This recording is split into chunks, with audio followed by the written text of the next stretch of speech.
Hope you are able to hear me. I'm just continuing with my lesson. Okay. So social development is identified first. We try to refer it to the provisions of social services. Yes, fine, we can. Yeah, I try to once again review the points which you have missed with now. We are discussing on the topic called social development. Social development, which is there in the third unit, and we are going to, in relation to social development, we are going to discuss also a few perspectives. But let us first understand social development concept here. What do we really understand by social development? It is very simple to understand social development. Usually it is concerned with man and society. Okay, you are talking about the man's development and the societal development.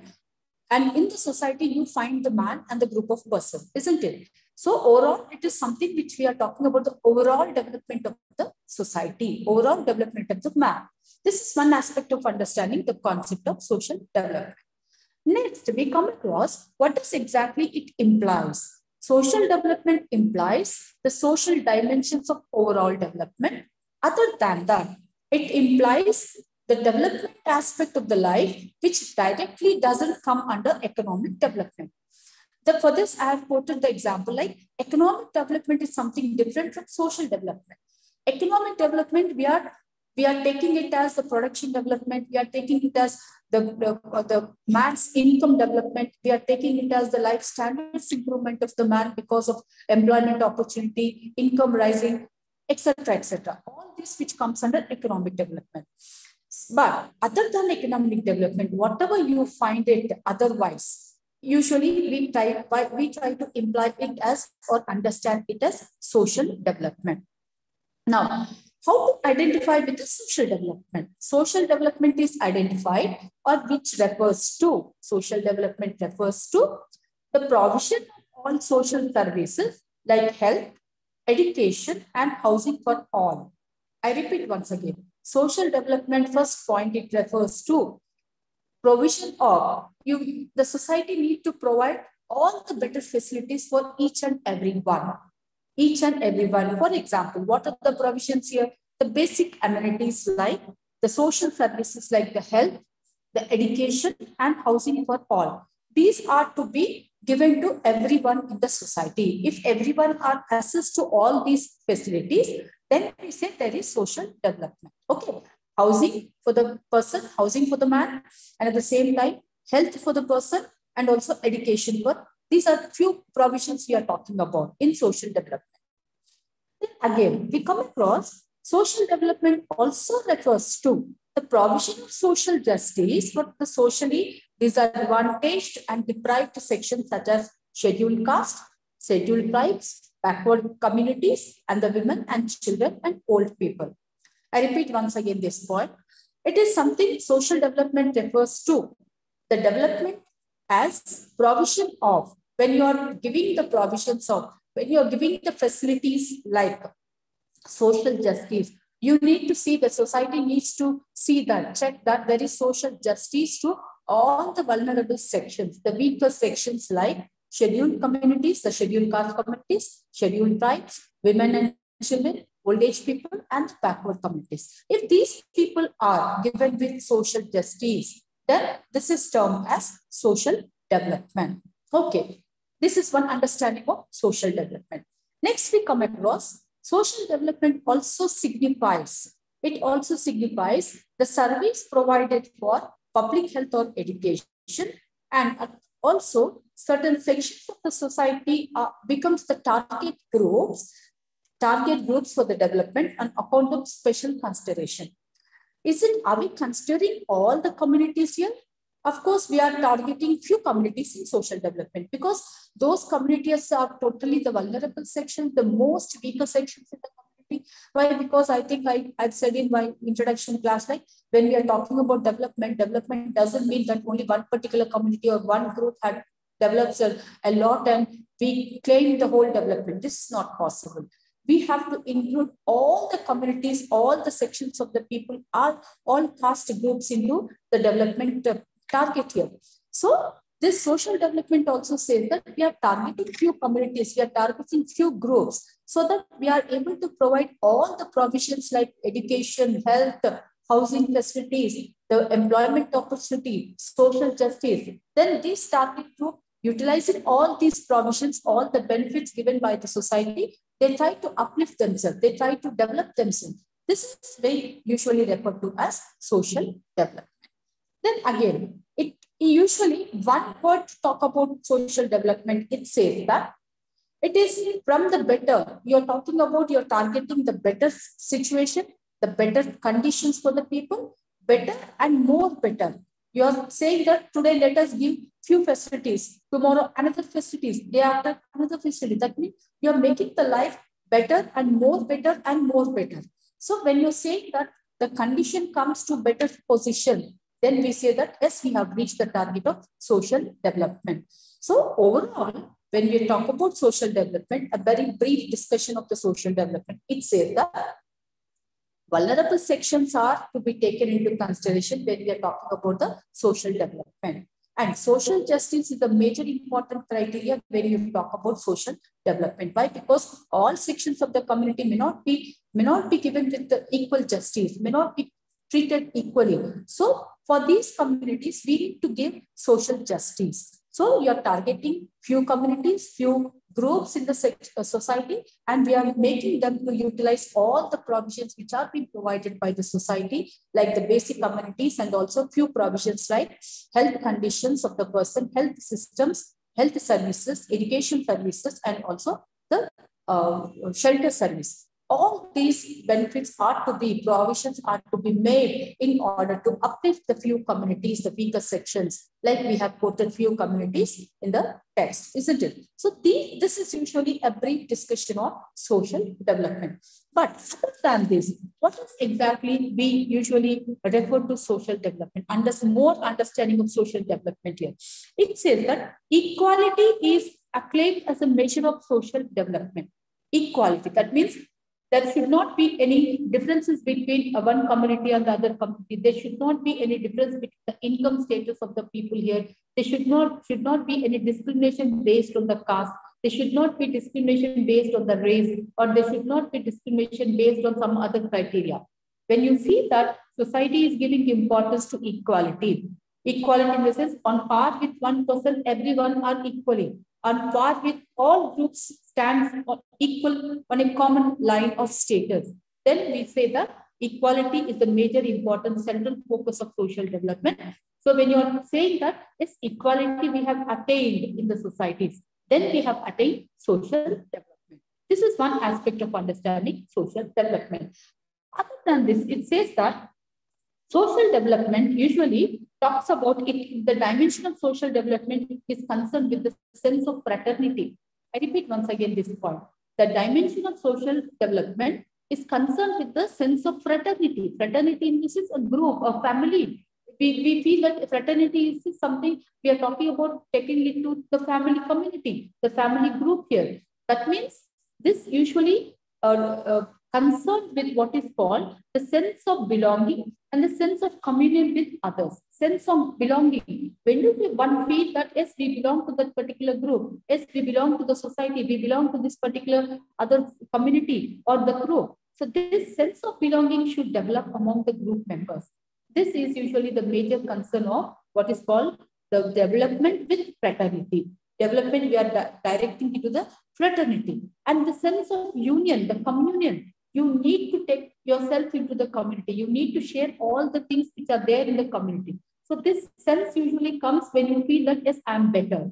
Yes, I am being given with social justice. Yes, I am being given with all the provisions in my community. So definitely because I am developing, because of all the provisions, all the better facilities provided to me by the people in my community, definitely I feel that I belong to the community. This usually has to come when we talk about social development, the sense of belonging, sense of communion with the group. This is the identity we need to develop among the people when you're talking about social development. So this is usually a very small understanding, a very what's called a simple understanding of social development. Now, when you talk about development, we usually have different perspectives with regard to social development. or understanding the societies based on social development here. So here for this, we try to take up Karl Marx conflict perspective here. Usually, I think everyone are aware of Karl Marx perspective. It's a very general, common understanding of Karl Marx. Common, very common, very familiar theory of Karl Marx. We usually hear every time. School studies, you might have come across all the theories. But other than this, when you talk about Karl Marx conflict theory, Karl Marx perspective is usually called as conflict perspective. So I briefly go with the Karl Marx conflict perspective today. When we talk about, just now we have seen that there should be social justice in the society. So that means everyone are treated equally in the eye of law. Everyone are given equal justice in the society. Everyone are to be given with, shared with all the resources in the society. This is social justice. Okay. So when you're not shared with when you're not shared the resources equally, then you're not treated justifiably. This usually we try to come across almost in all the societies. So may not be when we talk about social justice may not be the point of all the societies. So we are adding the social justice in the present day situation. But otherwise, when you try to compare, when you try to apply the perspectives to social development of the society, when we take Karl Marx perspective here, Karl Marx perspective, as I said, the conflict perspective. Okay, the word itself says there is conflict, there is some mutual antagonistic classes or antagonistic groups or some conflicting situation between two different groups or different groups in the society. Usually conflicting is some differences of interest level, difference of interest level. I repeat once again, conflict means the differences of interest among the group people. So I have one group have different interests and the other group they maintain their own interest level. So these interests may clash actually. They don't meet together, but usually you find a clashing of the interest level. This is something where we try to take it to the conflict perspective of Karl Marx. Like when you talk about Karl Marx conflict perspective, the theory of conflict of Karl Marx, usually he goes with the saying that when you trace the history, when you go back to the history, when you trace the history of any society, usually we try to observe that history says that always you find the struggle between two different contradictory classes. Okay, he says the society, the existing society, the hitherto existing society's history is the class struggle, is the class struggles.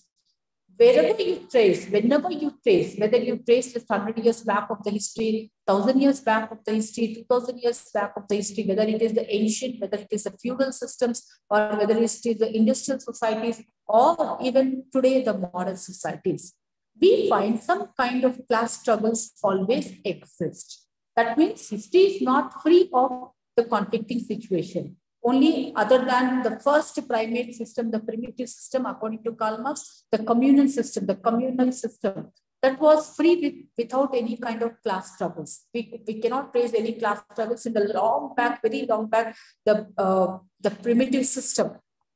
But after the primitive system, when we crossed the primitive systems and all, we started the ancient, we come down to the feudal society, then the industrial, and then the modern societies here. These history, we trace some kind of class struggles. Why all these class struggles? Why there should be any class struggle? Why can't we see any free of class struggles here? According to Karl Marx, he says, usually we come across what is called the actual relationship of groups. In society, you find different group people. The actual relationship of groups usually is based on the production aspect. Okay, the relation to the production. Fine. I just try to go through a few points of Karl Marx here. The history of all hitherto existing societies is the history of class struggle. Okay, so whenever you trace the history, you find some kind of class struggle exists. Always some kind of class struggle exists. Then it says the consciousness of men determines their beings, but on the contrary, their social being that determines their consciousness. What do we understand by consciousness? We are alert. We are aware that what kind of situation we are in, what what kind of conditions of life we are in. This is actually the consciousness of the man. But actually, Karl Marx says that consciousness of men that determine their being is actually, but on the contrary, their social being that determines their consciousness. Okay, you are a person, you are living in a society, but your social being determines your consciousness. Okay, in which class you are, in which status you are, in which income level you are, that status, that being itself determines your consciousness. Right? The ideas of the ruling class are in every age the ruling ideas. What do this particular statement mean? I explain now. The class in which is the dominant material force in the society is at the same time its dominant intellectual force. The ideas of the ruling class becomes in every age the ruling ideas. The ruling class means the rich class, the very, say for example, we always talk in the modern society, the capitalist people, the big bourgeois people, the big class, the rich class, elite section, who actually dominate the society according to Karl Marx. Why they dominate? Because their ruling ideas, their ideas which they come out, they think usually the ideas which come out from these few sections, the few group of people who own all the properties, who own all the resources in the society, usually their ideas become the ruling ideas in the society. That means they dominate even the political power, they dominate even the administration, they dominate even the whole society. So their interest level, their ruling class ideas, their ideas become the ruling class ideas of the society. This is one point actually Karl Marx talks about. Why? Because of the power of the income level, because they are very rich, they can purchase anything. They can dominate the whole institutions in the society because of their what is called the economic wealth. The economic wealth condition, they can dominate the whole society. This is one point usually. This is the assumption based on this assumption, his theory is being formulated. Okay. Now, he says the importance of property, according to Karl Marx, what is the importance of the property? Actually, what do we understand by property? It says that we discuss two classes. According to Marx, we discuss two classes based on property. One is the propertied class. The other one is the propertyless class. Propertied class. In ancient society, we term propertied class as masters, the propertyless as the slaves. Very meager condition of the slaves. Okay, they don't have anything. They don't own anything. But the property class are the owners of the good wealth. They have the what's called the assets of all the properties, the income, the good income, the wealth of the society. Okay, so they become rich and more rich every day. They gain all the properties in the society. But how do they gain the properties and how do they gain the profits? I'll tell you now. Okay, so the one class is the property class. The other section you have the propertyless class. They don't own even a single point of properties in the society. But classes are determined. How do we determine the classes? Classes are determined based on the individual's relations to means of production. Means of production means the position, the man's occupation of the position related to instruments of production. For example, now, what do we understand by means of production? If I have access to means of production, then I become a property class. Why? Because I own the production machineries, I own the machines, I own the industry. This is means of production. Okay, I'm relating it to what is called the instruments. I have a good access to my instruments. I can purchase my instruments. I can establish an industry. That means I am owning the means of production. When I am owning the means of production, that means I'm slowly falling into the property class section. Now, development of the class consciousness and conflict over the distribution of economic rewards is fortified with the class barriers, right? It says that class consciousness and conflict over the distribution of economic rewards. Conflict, why there is conflict actually? Why, according to Karl Marx, why there should be any conflict situation in the societies? Why can't we live a peaceful life? Conflict always arises because when there is unequal distribution of the economic system, unequal distribution of the income in the society, always you find that at one point of time, there arises the agitation, there arises the conflicting situation. Okay. What is economic determinism by Karl Marx? In his theory, he also adds up with the economic determinism. He makes us understand economic determinism. The capitalist society is based on concentration of the means of production and distribution in the hands of few. I just now said only few become very rich. Only few are the elite sections. Only few are the propertied class. The other mass people fall into the propertyless class. Okay. Now, economic power of the bourgeois are transformed. Economic power of the bourgeois is transformed into political power, and the entire political process and also institutions, including the courts, the police, the military, the ruling elites become the subservient of the interest of the capitalist. I repeat, I try to explain this point. But before that, I try to just go through another point here. The capitalists who hold the monopoly of effective private properties take control of the political machinery. Now, who are the capitalist people? Who own all the big machines, who own all the big industries, who are the propertied class, who are very rich, very big boss of the societies. Okay, such people can also have hold on the political institution, hold on the military, hold on the police, hold on the courts, because they are the rich pop class, isn't it? Very poor. They can just corrupt the people also. They can also by these institutions, they can also have domination on these institutions because of their richness. Okay, so this actually happens with the capitalist people, according to Karl Marx. Now here we come across another concept used by Karl Marx, polarization of classes. What do we understand by polarization of classes? It says directly to something which we talk about, we find in the capitalist the situation of polarization. The whole society, according to the concept of polarization, the whole society breaks up into two great directly antagonistic classes. According to the polarization process, the whole society breaks up into two different classes, two directly antagonistic, two what is called the enemy groups, antagonistic groups, no match between these two groups, parallel groups. Okay, antagonistic groups will form, and this polarization actually says that it is something where you come across the bourgeois or the capitalist people. Bourgeois, the haves, the capitalist people. Fine. One section, very rich people, capitalist people, and the bourgeois.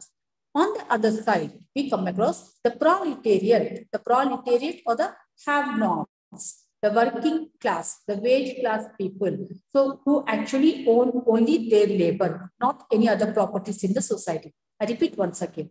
Marx is giving an understanding of polarization in his theory of conflict situation. What is polarization? According to him, he says that the whole society is divided into two different sections. And these two different sections, two different classes are the antagonistic classes. Antagonistic is the conflicting classes. Their interests never match. Okay, so they become the antagonistic classes. One class is the bourgeois, the capitalists, the ruling class, and also the rich class. Okay, the haves, very rich people. On the other side, we have the proletariat, the wage class people, the wage workers, the industrial workers, and also the poor class people. The mass section become the poor class. The mass section of the community are the proletariat, who usually own not the big capitals, who usually own not the big incomes, but who usually own their labor. That's it. They can just, they have the they are the owners of their own labor. That's it. Other than that, they don't own anything in the society. So that's the reason why they are very poor. But what is their the reasons behind they becoming more? They are falling into more poverty. The reasons we come across in the lesson now. Marx says that usually there will be like their class consciousness results in class conflict. Usually Marx says that it says that Marx talks about Another section in between these two antagonistic classes. The another section is the petty bourgeois. Petty bourgeois are the small capitalist people. Small capitalist people, for example, now when you just look into our present society, we have very big industrialists like Ambani's and the Reliance people, isn't it? So they are very, very, very elite section, the big capitalist people. We have also the petty bourgeois, small business, small capitalist people who usually enter the market with all whatever they have, their own resources, they invest into the business, they enter into the market. And because they cannot compete with the big bourgeois, they cannot compete with the big capitalists, they try to lose all the business in the market and they try to sink into the proletariat class. And when they sink into the proletariat on one section and the petty bourgeois together, they try to bind up, they try to unite themselves and try to go against the capitalist people. I'll come to that point later. But before that, what are the other points usually Marx explained to us? He says that there will be one time of agitation taken up by the proletariat. There will be a revolt. Definitely the society has to face the revolt at one point or the other point. But when does the revolt comes from the proletariat section? It is actually, he says, the class revolts against the capitalists when there is the class consciousness. When, if for example, if I belong to a proletariat class, there I may revolt against the capitalists when I try to develop class consciousness. What do we understand by class consciousness?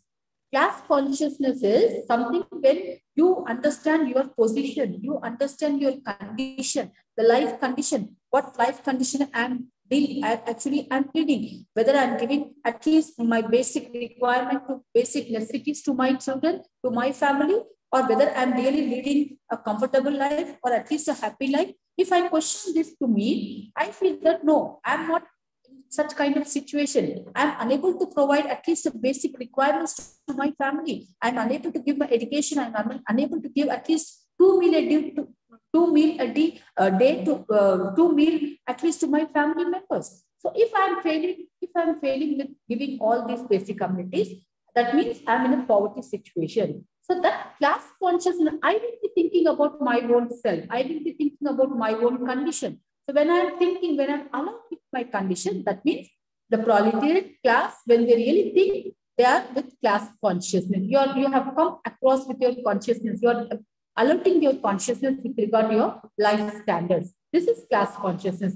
When the class consciousness arises among the proletariat people, there will be what is called the class conflict. Then there will be the conflicting situation between the bourgeois and the proletariat people. So class consciousness brings class conflict leading to class war. I repeat once again, class consciousness among the proletariat leads to class conflict. Class conflict is conflict between the bourgeois class and the proletariat class. Class conflict leads to the class war. Okay. Now, this will result in the classless society. When there is the class war, when you're going against, when the proletariat is waging a war with the capitalist people, when you're questioning them, when you're usurping their own incomes, when you're usurping their powers, then that will definitely lead to one day, lead to classless society. So according to Karl Marx, class consciousness leads to class conflicting situation, conflicting classes, and then conflicting classes brings the war between these two classes, the war between these two class people, and then the war will definitely leads to classless society. Okay. Now, what is the theory of surplus? We are very famous with the concept of theory of surplus, the theory of usually the theory of surplus value of Karl Marx. Usually, when we talk about the production aspect, fine, economic determinism or the production aspect, it says something. Profits are accumulated by the capitalists. Profits are gained by the capitalists. Profits goes to capitalists. But how? What is this profit exactly? Isn't it? So when we question this point here, it says that the value of any commodity, the value of commodity is determined by the amount of the labor it takes to produce it. For example, I'll just tell you, very simply, I'll tell you this point of theory of surplus value. Okay, value of commodity. We are purchasing many commodities in the market. How do we rate, how the shopkeeper or the shopman values the rate that particular commodity? It is actually the manufacturer who is producing the item, the commodity, will rate that particular commodity, fix up the rate, the price, and selling to the retailing or the wholesale shoppers. Okay. But before it goes to the shop, the price is fixed for the commodity. Okay. How do the manufacturer fix up the commodity price? The commodity price is fixed up in such a way that the manufacturer takes into consideration the hours of producing time for that particular commodity. Okay, I repeat once again. The time the producers or the workers are taking to produce the item. This time is calculated. Say, for example, 5 hours the producer or the worker is working to produce this item. The 5 hours the investment is putting for the labor. That 5 hours time is calculating, the income is, the investment is calculating, and he's fixing up the commodity price. Okay, fine. But whether the 5 hours when the worker is working, 5 hours the worker is working, the industrial worker is working to produce this item, whether the industrial worker is paid for the whole 5 hours, this is a challenging point here we are talking about with regard to profit accumulation. The 5 hours work, the worker is not paid, but instead the worker will be paid only 1 hour of the producing time. The worker is working 5 hours, really, in fact, but he will be paid only for the 1 hour of his work. But the 4 hours of the work time and the investment, whatever he is been putting, the manufacturer is putting the investment, this all will price, but the 4 hours work time, he is not paying to the worker. This 4 hours work time, that hours commodities which come out with this, the produced by the worker, will be sold in the market, and whatever prices he is getting, whatever income he is getting through selling of the commodity goes in the form of profits to the capitalist. Hope you all followed this point. I repeat once again here. Surplus value, the theory of surplus value. It is very simply can understand here what Marx says. Commodity price is fixed by the manufacturer. How do we fix up the commodity price? Actually, somebody is working, somebody is producing the item. The somebody here is the wage worker, the industrial worker who is really involved in the production activity. But when he is working here, sometimes he will be working for extra hours also. Okay, extra hour, overtimes. Overtimes he is working to produce the item. Minimally, he is being paid for the regular timings. Okay, say for example, from morning 9 to 5 he is working. For that, he is being paid in the form of salary. Okay. The other extra time, for example, he is working for more 4 hours. These 4 hours he is able to give double the production. Doubly he is producing different commodities. But this 4 hours is not being justifiably paid. He will be either paid only a minimum amount. The other remaining amount for which he has to be paid, that amount in order to produce the commodity, that amount which he is getting, the manufacturer is getting, will go in the form of profits to the manufacturer or the industrial owner. This is nothing but accumulation of the profits and the theory of surplus value. Surplus production is taken up by the energies of the industrial workers. Okay. Now, surplus value refers to, I just go through the point here. Surplus value refers to the quantity of value produced by the worker beyond the necessary time, beyond the necessary labor time, and by latter the working time required to produce a value equal to the one he has received in the form of the wages. Okay, the real time he is putting all the energies, he is giving extra time, he is able to give surplus production to the factory or the industry, but that surplus, the extra time, whatever he is putting, he is not paid justifiable income to the worker. He is being not paid by the capitalist or the industrial owner. He is being paid only a peanut of that particular work time. The other work time is translated into his energies are translated into the product, the commodity, that whatever he's been selling in the market, whatever amount he is getting, that goes in the form of profit to the industry owner. Okay, this is how they are able to gain more profits day and day, every time, stage by stage, they develop like anything. They grow very fatty with all the big profits. Usually they get because of the surplus production system, surplus value. This is the theory of surplus value. Okay. Now, since the employers are the monopoly of the instrument, because employers usually the capitalists are the monopoly of the production machines here. Okay. So they are the monopolists. They are the monopoly of the instruments of the production. They can force the workers to work extra hours. Workers feel that I'm working for extra hours, I will be paid some amount. They don't think from the aspect that I'm working 4 hours, so I should be paid justifiable amount. No, even if they're paid 100 rupees or 200 rupees, instead of getting 1,000 rupees, they are satisfied with that particular small amount also. Why? Because they feel that at least I'm able to gain some more amount by giving my some extra time. But they don't think that because I'm giving 1 hour, I should be paid the whole justifiable amount for that particular time. No, that in that way they cannot rate their fixation of the timings or the fixation of the amount at all.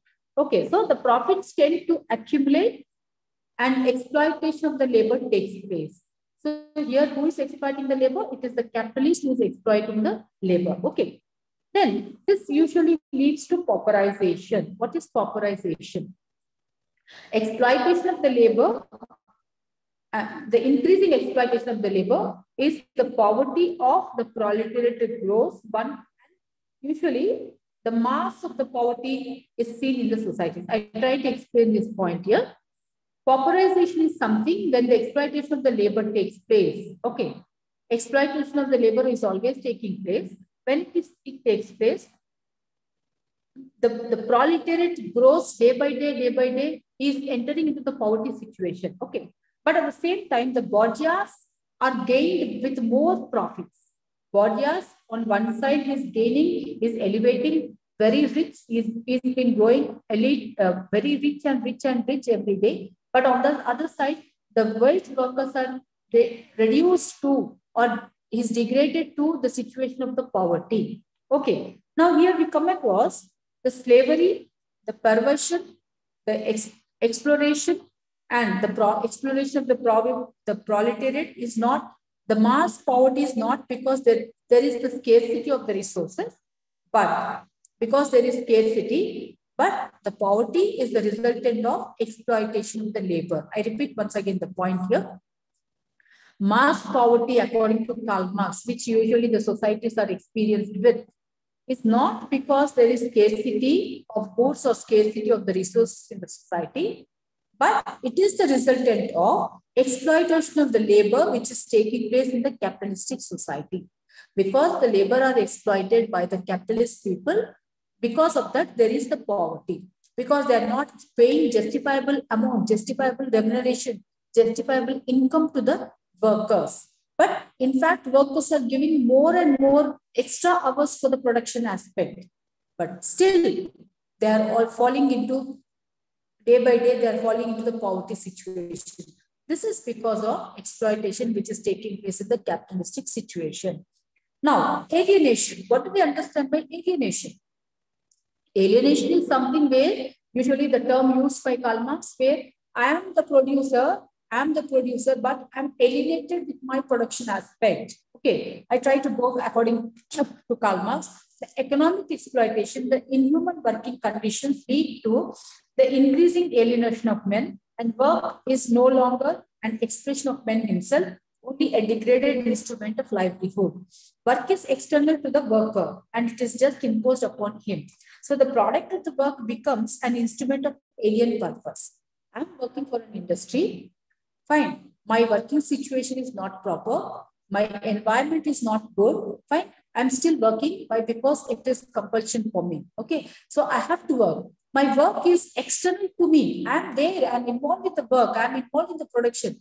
But still, I feel that I'm alienated out of my work. I'm alienated with my commodity, with my production. Why? Because I'm just a machine who is working for the industry. I'm not taken into consideration as a man or a human who is working for the production.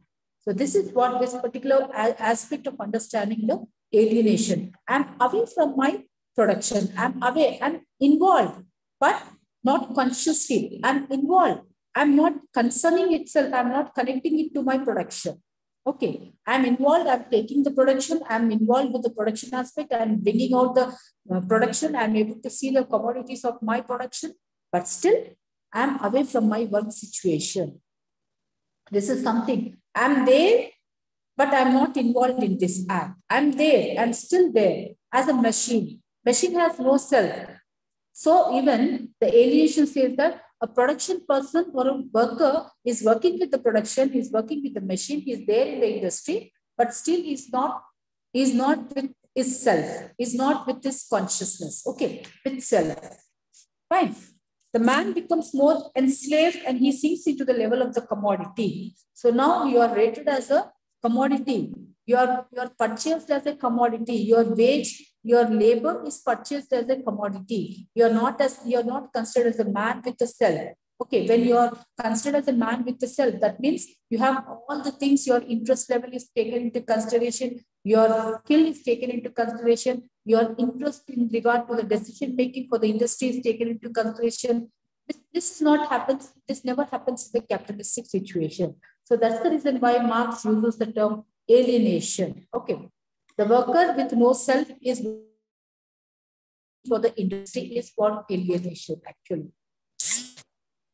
Then we come across the class solidarity and antagonism. Class solidarity is something we are talking about. Class solidarity is something where all the people unite together when there is the growth of class consciousness. When everyone feels that, yes, our position is being daily degraded and we are entering into the poverty situation. So why should we actually enter into poverty situation? Let us improvise ourselves. Let us develop ourselves. We also should get all the benefits out of our industry or our society. So when all people feel that consciousness, when they try to develop that kind of class consciousness, then they come together, join themselves together, and the solidarity is formed out of this class consciousness. So the class solidarity is formed. When the class solidarity is formed, definitely you are going to protest against the exploitation which has been taken in the situation, the capitalistic situation. When you protest, then definitely this will lead to the result of the struggle and the class conflict, and then again, classless society will be the result of the day. Okay. So here, all the people become a homogeneous group. All the working class become one group formed as a homogeneous group. When you form as a homogeneous group, that is a very strong, and they're strengthening themselves. They're strengthening with their own ideologies. They're strengthening themselves to fight against the capitalist people. So this is the day of the order, which will definitely be proved to bring a classless society. Right? So the revolution takes place. When revolution takes place, obviously, a new social system will come into existence. So according to Karl Marx, an egalitarian system will definitely be the day of the order.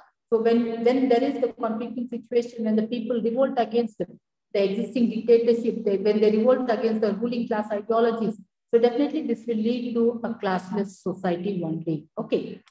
So this is all about understanding briefly, very briefly, in nutshell, Karl Marx perspective of understanding development in the society. Okay. So tomorrow when we meet, we try to take the liberal theory and the feminist theory and the other topics, remaining topics, the unit I try to complete in the class. Fine. Hope you all followed what I said. I've just gone through very speedily and very briefly the Karl Marx perspective. Okay. So we are going to meet tomorrow at the same time. So I would like to finish off that unit tomorrow. Okay. Thank you all, guys. Any clarification, anything to ask?